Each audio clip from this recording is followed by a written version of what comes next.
오늘 본문은 여호수아서 제일 마지막 장입니다. 참 여호수아는 여러분들이 읽어보시면 알겠지만 모세 오경이 이어지면서 또한 다르고, 그러면서 또 사사기와도 어느 정도 내용이 겹치면서도 또 그 내용이 다른, 그러니까 모세 오경이랑 그 다음에 사사기랑 이어주는 하나의 그런 가교의 역할을 하는 그러한 성경입니다. 모세오경이 이제 이스라엘 민족이 형성되어져 가는 그러한 과정을 다루고 있다면, 여호수아서는 그 이스라엘 민족이 가나안 땅을 정복하는 그런 내용을 다루고 있고, 사사기서에서는 점점 이제 이 민족이 국가로 발전해 가는 그러한 모습을 다루고 있습니다. 여호수아서는 승리의 긍정적인 부분을 다루고 있는 반면에, 사사기는 패배한, 좀 이렇게 똑같은 장면이 나오는데 여호수아에서는 가나안 땅을 다 점령했다고 그러고, 사사기에서는 몇몇 단 지파들은 그 나라가 너무 강해가지고 점령하지 못하고 놔둠으로 인해서 그게 나중에 이 가시로 돌아오게 되는, 아무튼 그러한 것이 강조가 되어 있습니다. 결국 그런 전체적인 그림 속에서 우리는 사람이 꾸미는 것은 부족하고 온전히 하나님을 의존해야 된다라는 그런 교훈을 얻을 수가 있습니다. 또 오늘 본문을 보시면 아주 흥미있게 보실 수 있는 포인트가 하나 있는데, 뭐냐면 이 모세와 여호수아의 비교예요. 지난주에 제가 주일날 모세에 대해서 제가 설교를 했어요. 자, 여기서 한번 깜짝 퀴즈를 한번 내도록 하겠습니다. 모세가 죽기 전에 올라가서 하나님께서 가나안 땅을 보여주셨던 그 산 이름이 뭘까요? 지난주에 제가 설교를 했는데 혹시 아시는 분 있나요? 맞추시면 제가 맛있는 점심 사드리도록 하겠습니다. 없어요? 분이산? 점심을 드시고 싶으셔서 아주 다른 얘기를 막 하시는 것 같은데. 자, 말씀을 드릴게요. 느보산입니다. 느보산. 좀 기억하기 쉬우시라고 모세에게 저거 보라, 충청도 사람 보라 해가지고 느보산이 되는 거예요. 그래서 하나님께서 모세를 이 느보산에 데려가셔가지고 저기 가나안 땅 보아라 그래가지고 느보산인데, 거기서 가나안 땅을 다 보여주시기만 하시고 정작 모세는 가나안 땅에 들어갔다 안 들어갔다? 못 들어갔어요. 그게 하나님께 영광을 돌리지 아니하고 하나님의 거룩함을 나타내지 아니하고 하나님의 영광을 가르쳤던 바로 그 사건 때문에 모세는 들어가지 못했습니다. 자, 그런데 여호수아는 그 민수기에서 보면은 여호수아가 담대하게 저들은 우리의 밥이다, 하나님께서 함께 해준 밥이다 그러면서 들어가자 막 그랬잖아요. 근데 보시면 이 여호수아에 대해서 설명이 된 부분이 있는데, 그 여호수아서 1장 1절을 보시면요, 여호수아서 1장 1절을 보시면 여호와의 종 모세가 죽은 후에 여호와께서 모세의 수종자 눈의 아들 여호수아에게 말씀하여 이르시되 라고 되어 있어요. 여기 보면은 하나님의 종, 그러니까 모세의 수종자 눈의 아들 여호수아, 그러니까 모세의 종 눈의 아들 여호수아, 여호수아서 1장 1절에 그렇게 되어 있어요.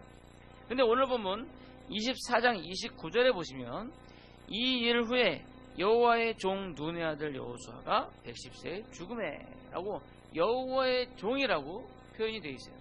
그러니까 모세가 살아있을 때에는 여호수아를 이야기할 때 모세의 종이었다. 그러다가 이제 가나안 땅에 들어간 후에는 여호수아를 여호와의 종이다. 그러니까 모세의 종, 사람의 종이었던 사람이 여호와의 종으로 바뀌신 거죠. 근데 여기서 우리가 두 가지 교훈을 얻을 수 있는데, 하나는 우리가 사람의 종이 되기보다는 하나님의 종이 되어야 된다라는 교훈도 얻을 수 있지만, 이 여호수아에서는 그렇다기보다는 이 여호수아가 모든 일에서 최선을 다했던 거예요. 그러니까 모세의 종이 있을 때, 그러니까 모세는 하나님의 사람이잖아요. 하나님의 사람을 섬기는 일에도 최선을 다했고, 그렇게 했던 여호수아를 결국 하나님께서 들어서 여호와의 종으로 써주셨다라는 겁니다. 반면에 이제 아론이나 미리암 뭐 이런 사람들은 모세의 형하고 누나잖아요. 근데 모세를 나중에 막 책망도 하고 막 모세를 반역도 하고 막 그랬어요. 결국은 모세와 함께 가나안 땅에 들어가지 못하게 되었죠. 아론은 물론 이제 제사장의 후대가 되었지만, 아무튼 이런 모세의 종으로서 열심히 따랐다가 결국은 본인도 하나님의 종이 되었다라는 거예요. 근데 더 재밌는 건요, 여호수아서 1장에 있는 여호수아의 모습이랑 여호수아서 24장에 있는 여호수아의 모습이 또 틀려요. 여호수아서 1장에는 이제 모세가 여호수아에게, 야, 네가 이스라엘을 이끌고 가나안 땅으로 가야겠다. 내가 참 가고 싶은데 하나님은 날 안 된다네? 어떻게? 네가 해야지. 근데 여호수아가 근심, 걱정이. 왜? 모세의 종으로서 모세만 따라다니면서 모든 일을 했던 여호수아인데 이제 모세는 죽고 자기가 이스라엘 백성들을 이끌고 가야 되잖아요. 뿐만 아니라 이스라엘 백성들을 이끌고 가는데 그 앞에 뭐가 있냐면 요단강이 있어요. 성경에 보면 요단강이 이때 우기여가지고 홍수 때여서 물이 넉넉하였더라 라고 되어 있어요. 제가 이번에 요단강 갔을 때는 물이 거의 한 3, 4m? 충분히 수영해서 건널 수 있을 정도밖에 안 되는데 이 물이 말랐을 때고, 이때는 거의 사람이 수영해서 건너기도 힘들 정도로, 게다가 이제 우기라서 물살도 엄청 빠르고 그럴 때예요. 그러니까 거기를 지금 이 60만 명이 넘는, 거의 한 240만 명이 넘는 이러한 백성들을 이끌고 요단강을 건너가야 되는데 이게 난관이 있는 거죠. 뿐만 아니라 요단강을 건너가면 딱 바로 앞에 보이는 게 뭐냐면 여리고성이에요. 제가 여리고성도 갔다 왔는데 이 여리고성도 만만치가 않은 게 그 당시에 이중벽으로 되어 있는, 그래서 성경에 보면 그 여리고성에 그 기생 라합이 있잖아요. 그 라합이 창문으로 이렇게 줄을 묶어줘서 그 이스라엘 정탐꾼들을 이렇게 풀어주잖아요. 근데 그게 왜 그런가 하니까 당시의 성을 두툼하게 짓기 위해서 이중으로 돌을 쌓아요. 이렇게 돌 쌓고 그 안쪽으로, 그러니까 그 외벽이 있고 내벽이 있어요. 그리고 외벽하고 내벽 사이에 공간이 있는데 거기에 방이 있어요. 그래가지고 그 방을 전시에는 군인들이 사용하고 전시가 아닌 경우에는 일반 사람들이 거기에 방을 썼어요. 그러니까 기생 라합의 집이 바로 그 성벽에 있는 그 집이었어요. 그러니까 이스라엘 그 정탐꾼들을 그렇게 밤중에 해가지고 밖으로 도망가게 해줬던 거죠. 아무튼 그렇게 큰 성이었어요. 큰 성이라서 거기를 이제 정복해야 되는데 그것도 난감하죠. 그러니까 여호수아는 지금 이제 이스라엘 지도자가 돼가지고 막 그 난감한 거예요. 그래서 막 풀이 죽어 있을 때 하나님께서 나타나셔서 여호수아에게 말씀하시기를, 가고 담대하라, 내가 너와 함께하겠다 라고 힘을 주시는. 그러니까 어떻게 보면 이때는 약간 좀 뭐랄까, 젊은 여호수아, 좀 이렇게 패기도 없고 모세의 종으로서 이러던 여호수아인데, 오늘 이 24장 말씀을 보니까 뭐라 그래요? 아주 그냥 단호하게 백성들한테 얘기합니다. 야, 니들 애굽에서 섬기던 신이든지 아니면 아모리 섬기던 신이든지 니들 원해? 그럼 가! 그러나 나와 내 집은 영원히 여호와만을 섬기겠노라. 백성들이 막, 아닙니다, 우리가 여호와 하나님만 섬기겠습니다. 그러니까 이제 백성들이랑 언약을 하잖아요. 언약을 하면서 이제 너희가 영원히 여호와만 섬기면 너희가 복을 받을 거냐, 너희가 만약에 하나님을 배반하면 너희가 하나님의 벌을 받게 될 거다 라고 이제 그렇게 이야기를 합니다. 자, 오늘 이 패기 넘치는 이 여호수아의 이 외침 가운데 있는 하나님의 놀라운 역사가 오늘 이곳에 동일하게 임하기를 간절히 소원합니다. 자, 먼저 우리가 여호수아의 이 외침, 이걸 오늘 말씀을 보는데 보면 첫 번째로 뭐냐, 먼저 나와 나의 집이 하나님에 대한 확신이 있어야 됩니다. 그러니까 여호수아가 1장에서는 별로 확신이 없었어요. 근데 여리고성 무너지고 그 다음에 요단강 갈라지고 뭐 이러한 가운데서 여호수아에게 점점점 확신이 생기면서, 그래, 하나님만이 참된 하나님이야, 아주 너희가 어떠든지 간에 나와 나의 집은 여호와를 섬기겠다 라고 선언하고 있습니다. 이 본문은 제가 너무나도 좋아하는 본문이에요. 우리 믿음의 사람들이요, 세상에 대해서 바로 이러한 자세를 가져야 할 것입니다. 우리가 정말 귀중하고 좋은 것을 가지고 있는데, 정말 우리가 소중한 진리, 세상에 어느 것과도 바꿀 수 없는 진리를 소유하고 있는데, 그런데 없는 세상 사람들이 우리는 그들을 불쌍히 여기고 안쓰러워 여겨야 되는데, 반대로 세상 사람들이 우리를 보면서 참 불쌍하다, 그러면서 막 그렇게 하고 있으면 안 된다. 우리는 세상 사람들 앞에 당당해야 된다. 당당하게, 기도도 당당하게 하고 복음 전파도 당당하게 하고, 왜 세상 사람 눈치 보고 그럴 필요가 없다라는 겁니다. 분명히 우리 하나님 살아계시고요, 우리 삶 가운데 역사하시고 우리는 그것을 믿습니다. 그런데 왜 우리가 세상 사람들 앞에 주눅 들어야 돼요? 하나님 우리 아버지 우리 함께 해주신다고 했는데 말입니다. 그런데도 불구하고 자꾸만 하나님의 눈에 보이지 않으니까 자꾸만 보이는 세상으로 인해서 주눅이 들어요. 하나님은 보이지 아니한 하나님이시니까 자꾸 보이는 세상만 바라보는 거예요. 지난주에 말씀드렸던 민수기 14장에 있는 이 가나안 땅에 정탐꾼을 보내고 정탐꾼이 돌아가지고 부정적인 이야기를 하니까 이스라엘 백성들이 뭐라 그래요? 야, 우리가 모세 네가 우리를 인도해가지고 여기서 죽이려고 그러는구나. 우리 모세와 여호수아를 죽이고 우리가 지도자를 뽑아가지고 이집트로 돌아가자. 그러니까 이스라엘 사람들은 그들을 이집트에서 구원해내시고 광야 40년 동안 돌보시고, 이스라엘 사람들이 광야 40년 동안에 하나님의 돌보심을 받았다라는 증거가 있어요. 첫 번째는 구름기둥과 불기둥. 구름기둥과 불기둥이 밤에는 불기둥, 낮에는 구름기둥이 이스라엘 진을 떠나질 않았어요. 근데 그들은 그게 매일마다 있다 보니까 그냥 항상 있는 거라고, 40년 동안 있었으니까 그냥 누구한테나 다 있는 거라고 착각하고 있는 거죠. 그리고 또 하나 증거가 있는 게 뭐냐면, 가나안 땅에 딱 들어가면서부터 무슨 일이 생겼는지 아세요? 이스라엘 사람들의 신발이 닳고 옷이 헤어지기 시작했어요. 40년 동안 광야 험한 길을 다녔는데도 불구하고 그들의 옷이 하나도 헤어지지 않냐고, 신발이 하나도 안 닳았다는 거예요. 이거 놀라운 일 아닙니까? 아무도 40년 동안 이 사람들은 맨날 아침마다 신발 신고 맨날 아침마다 옷을 입으면서, 야, 원래 옷은 이렇게 질기고 신발은 이렇게 질긴가 보다, 아마 이렇게 생각을 하고 있었을 거예요. 그들은 자기들이 그만큼 좋은 혜택을 받고 있다는 것을 모르고 있었다는 거죠. 그러니까 여러분, 좋은 게요, 우리한테 항상 있으면 사람들이 그 좋은 걸로 모를 때가 많이 있어요. 그러다 보니까 이스라엘 사람들이 이제 가데스 바네아의 광야에서 정탐꾼 돌아와가지고 저기에 아낙 자손이 있고, 그들에 비하면 우리는 메뚜기와 같았더라. 그러니까 이 사람들이 하나님을 바라봐야 되는데 아낙 사람들 그 거인족수만 본 거예요. 자기들보다 키가 2배나 크고, 철기 문명이 있어가지고 그런 검을 들고 있고, 그러니까 겁이 나는 거죠. 이 겁이 나고 두려움이 생기잖아요. 그러면 그 사람의 눈이 멀어버려요. 겁이 나고 두려움을 가지면 보이는 게 없어요. 그 대표적인 게 뭐냐면 물에 빠진 사람들. 여러분, 물에 빠져 죽는 게요, 무릎까지 차는 물에서도 빠져 죽는다는 얘기가 있어요. 왜 그러냐면 깊은 물인 줄 알고 딱 빠졌는데 허우적거리는 거예요. 누워서 허우적거리는 거예요. 일어나면은, 무릎은 좀 그렇고 허리 정도 되는 데서 일어나면 땅에 발을 댈 수 있는데, 딱 물속에 들어가면서 깊다라고 생각하면서 나는 빠져 죽는다 라고 생각을 하면 그 다음부터는 눈에 보이는 게 없고 들리는 게 없는 거예요. 그러니까 막 허우적거리다가 그냥 빠져 죽게 되는 거죠. 사람이 겁을 먹으니까 눈에 뵈는 게 없어요. 이 사람들이 겁을 먹으니까 그들을 지켜왔던 그 하나님은 다 까먹고, 그리고 원망 불평과 함께 모세와 여호수아 죽이고 우리 가자.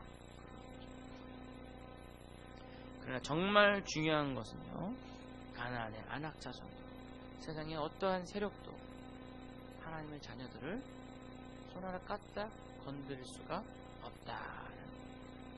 왜냐하면 우리 하나님은 세상 누구보다 더 강하신 분이시기 때문에 그 하나님을 의지하시고, 여러분, 세상에 대해서 당당하시고 그 하나님을 강하게 의지하시고 세상에 담당하시 바래요.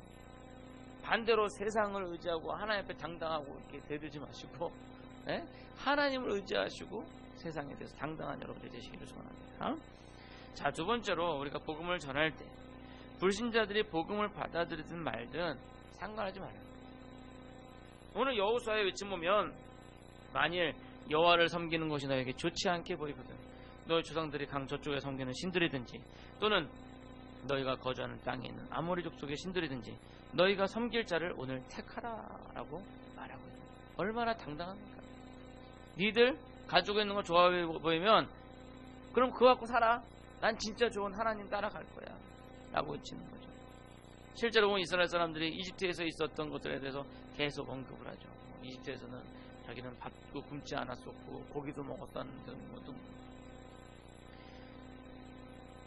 그들은 가나안 땅을 다 점령하고 나서야 이제 하나님이 자기들의 신인 줄을 아는 거죠. 그럴 때 여호수아가 당당하게 외칩니다. 너희가 섬기던 신들이든지 아무리 신이든지 강초 쪽에 섬기신지 다 해라. 내 집은 여호와만 섬기겠다. 보면은요, 아유 나는 죽어야지 나는 죽어야지 이런 사람들이 정말 죽을 운명에 처하면 아이고 나 좀 살려주쇼 이런다고. 세상 사람들이 어떤 사람은 그래요. 어떤 사람은 나는 그냥 이대로 살다가 지옥 갈래 뭐 그런 사람도 있어요. 제가 그런 사람도 봤어요. 그러면 그런 사람들한테 매달릴 필요가 없어요. 아유 뭐 지옥 가시면 어떡해요. 예수님이 구원 받으셔야죠. 그런 것보다 예 그럼 지옥 가세요. 그렇게 얘기하는 게 훨씬 더 효과적일 수가 있습니다. 지옥 가세요. 그러면 뭐 지금 나보고 지옥 가라고 그러면서 오히려 그러니까 좀 복음에 대해서 당당하라는 거예요. 물론 그 사람을 불쌍히 여기는 마음, 긍휼히 여기는 마음. 그래서 그분에게 우리가 복음을 증거를 해야죠. 그러나 그 복음에 대해서는 우리가 당당하라. 왜? 이건 정말 좋은 거예요. 정말 진짜니까 라는 거죠. 저 같은 경우는 길을 가다가 이렇게 같이 길을 가다가 제가 볼 땐 분명히 이쪽 길이 맞거든요. 근데 이쪽 사람이 이쪽 길이 맞다고 우기는 거예요. 그러면은 저는 그러면은 너는 그 길로 가라 난 이 길로 갈게. 우리 저쪽에 목적지에서 만나자. 그러면서 그냥 가요. 그러면은 가다가 그 길이 아니면 이 길이 아닌가 보다 돌아오겠죠. 그러니까 그런 부분에 있어서 우리가 뭐 서로 네가 맞네 내가 맞네 이렇게 다투고 그럴 필요가 없다는 거죠. 진리에 대해서 확신이 있다면 우리가 진리에 대해서 당당할 필요가 있다. 오늘날 기독교가 그런 확신이 없다 보니까요 이리저리 막 휘둘리는 거예요. 이단에 대해서도 마찬가지입니다. 물론 성경에 보면 두세 번 권고한 후에 멀리하라 라고 되어 있거든요.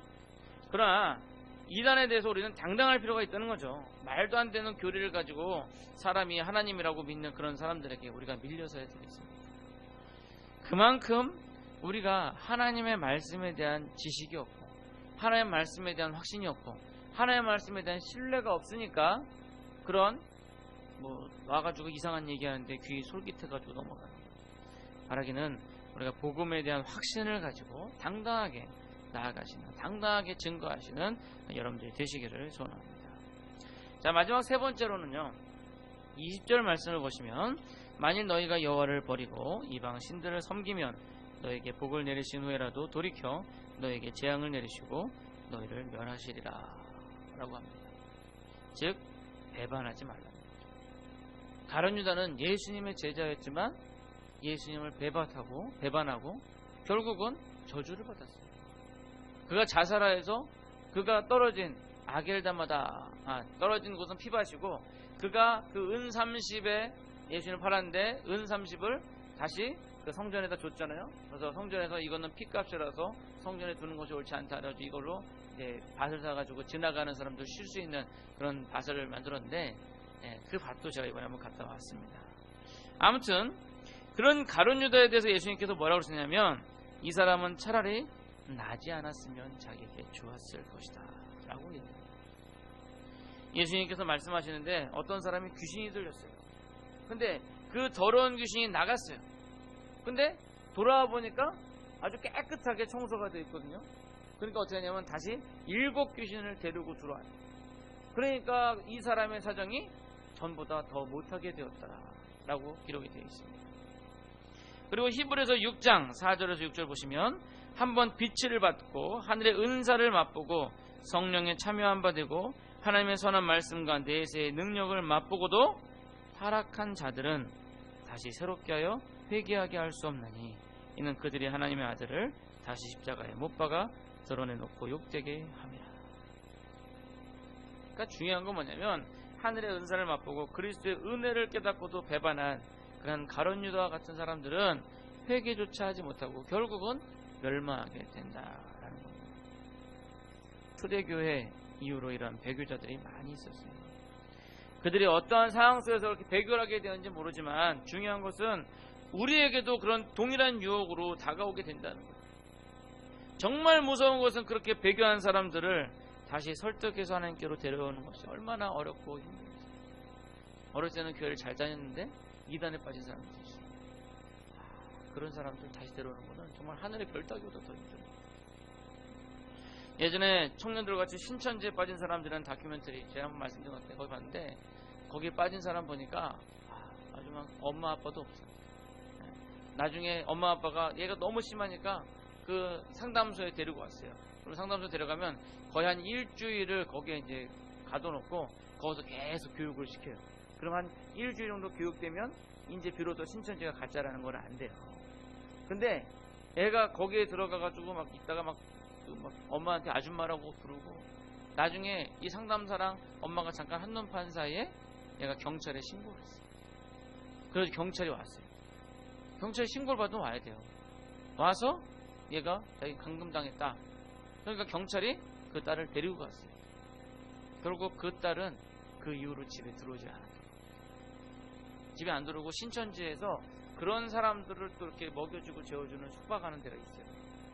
거기에서 숙박하면서 숙식하면서 또 그런 사람들에게 전도하고 막 그러고 다닙니다.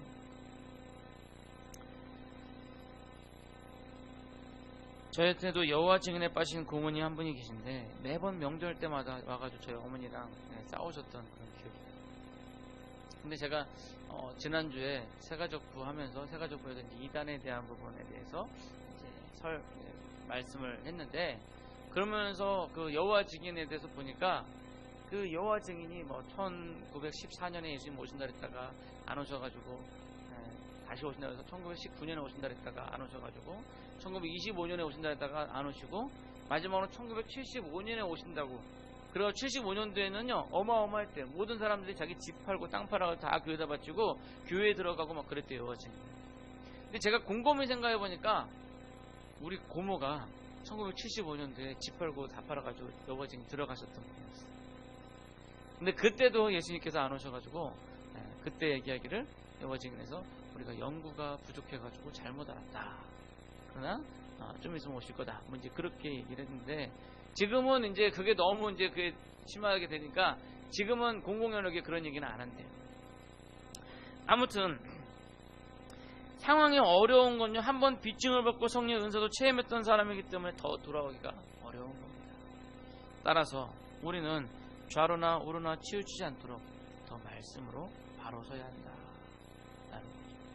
에베소 6장에 보면 우리의 전신갑주가 나오는데 진리의 허리띠, 의의 호심경, 평안의 복음의 신발, 믿음의 방패, 구원의 투구, 성령의 검, 하나님의 말씀 나와요. 근데 보면 허리띠, 호심경, 신발, 방패, 투구 이 모든 거 다 방어를 위한 도구인데 다 방어를 위한 도구인데 여기서 공격을 위한 무기가 있어요. 공격을 위한 무기, 검 있죠. 검은 공격용이잖아요. 근데 그 검이 뭐냐? 하나님의 말씀, 성령의 검이다. 즉 하나님의 말씀이 공격용. 그러니까 우리가 이 말씀을 들고 공격하면 마귀가 꼼짝도 못한다.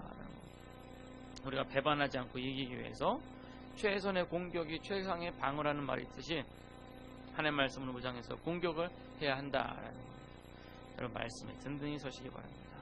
그래서 이 복음의 대열에서 벗어나지 마시고 하나님 버리지 마시고 끝까지 인내하며 승리하시는 여러분들 되시기를 소원합니다. 이제 말씀을 맺고자 합니다. 지난주에 설교했던 모세를 보시면요. 자신이 이스라엘 백성을 이집트에서부터 데리고 나왔는데 가나안으로 가기 위해서 40년을 광야에서 헤매었는데 정작 본인은 그 가나안 땅으로 들어가지 못했습니다. 그러나 오늘 본문의 여호수아는 모세의 종으로서 초반에는 정말 연약하여 하나님께서 여호수아에게 담대하라고 힘을 주셨던 그런 사람이지만 결국 가나안 모든 땅을 점령하고 이제 백성들 앞에 이렇게 담대하게 고백을 외치고 있는 겁니다. 너희들이 섬기던 신이나 또 앞으로 만나게 될 우상이나 아무거나 너희들 택해라. 그러나 나와 내 집은 영원히 여호와 하나님만을 섬기겠다. 우리는 믿음 생활하면서 너무나도 주변에 관심 갖고 영향을 받는 경우가 많이 있습니다. 그러나 우리 믿음은요 주변과 아무 상관이 없다는 거예요. 그거는 내 자신과의 싸움이에요. 말하기는 주변 상관하지 마시고 다른 거 보지 마시고 오직 여호와 하나님만을 섬기시기 바랍니다. 불신자들이 뭐 이런 궁저렇쿵 뭐 이런 궁저렇쿵 너 기도 너 밥 먹을 때 왜 자냐 뭐 이렇게 놀리든 뭐하든 그런 거 전혀 신경 쓰지 마시고 우린 당당하게 내가 믿는 하나님 앞에 내가 기도하는데 네가 무슨 상관이냐. 내가 너 따라오라고도 안 했는데 나는 기도하겠다. 당당하게 기도하는 거예요. 주변에 상관하지 마시고 오직 여호와 하나님만을 섬기시기 바랍니다. 세상 사람들이 개독교니 뭐니 욕을 하든지 말든지 내가 믿는 하나님은 정말 진실된 하나님, 참 하나님이니까. 지금 많은 사람들 믿는다고 그러는 사람들 믿는다 그러면서 아까 얘기했던 배교한 사람들이죠. 그 사람들이 하나님을 버린 사람들이죠. 모세와 같이 하나님께 영광 돌리지 않고 자기가 영광을 가로채다가 결국은 세상 사람들한테도 손가락질 받는, 그래서 기독교가 욕을 먹게 되는 그런 사람들이잖아요. 그러나 그런 사람들 뭐 이런 거 저런 거 다 신경 쓰지 마시고 여러분과 여러분들의 가정이 우리 하나님 말씀 의지하시고 믿음 잃지 않으면 된다. 모세는 어떻게 보면 그걸 너무 신경 썼던 것 같아요. 막 백성들이 이제 지겨운 거죠. 자꾸 막 물 달라 그러지, 뭐 밥 달라 그러지, 고기 달라 그러지, 뭐 지겨운 거죠. 백성들이 사실 원망한 게 하나님께 원망을 하는 건데 자기한테 원망을 하자고 하나님의 영광을 가지고 막 화가 나가지고 눈이도 반석을 2번 치면서 반석에서 물이 나와라 막 그러면서 막 소리 지르면서 했을 거 아니에요. 자기의 능력을 자기가 능력을 해낸 것처럼 그렇게 드러냈던 거죠. 바라기는 오직 하나님만을 바라보시고 여러분들이 가지고 있는 이 복음의 귀한 것을 깨닫고 결코 하나님을 배반하지 않으며 당당한 믿음, 세상의 당당한 믿음으로 우리 주님 다시 오실 그날까지 인내하시는 여러분들이 되시기를 간절히 축원합니다. 기도하겠습니다.